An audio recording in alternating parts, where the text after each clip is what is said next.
10 साल हो गए मुझे आईआईटी कानपुर से ग्रेजुएट हुए और बहुत दुख होता है, बहुत गुस्सा आता है कि इतने सालों बाद भी आईआईटीज़ में सेम इश्यूज़ हैं।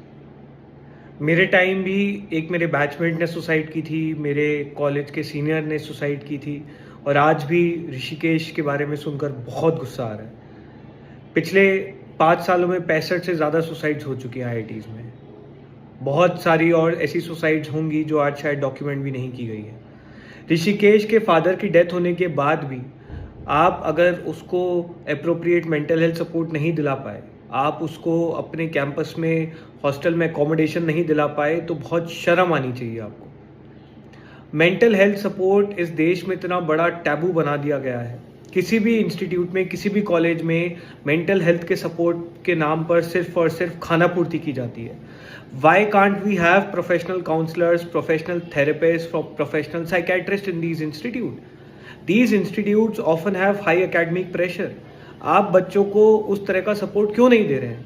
ऋषिकेश के केस पे मैंने ये सुना कि उसको सेमेस्टर ड्रॉप के बाद उसको एकेडमिक प्रोजेक्ट्स लेने में भी दिक्कत आई, उसको हॉस्टल में अकोमोडेशन लेने में भी दिक्कत आई।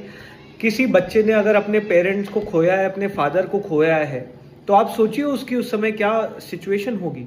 आपने बिल्कुल भी उसको किसी प्रकार का सपोर्ट नहीं किया। आपको बहुत शर्म आनी चाहिए।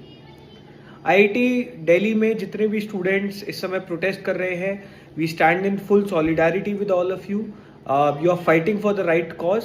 हम इंस्टीट्यूट से भी ये मांग करते हैं कि आप उन बच्चों की सारी मांगों को माने और किसी भी स्टूडेंट जो अभी इस समय प्रोटेस्ट कर रहे हैं उनके खिलाफ किसी भी प्रकार की प्यूनिटिव कार्रवाई ना की जाए।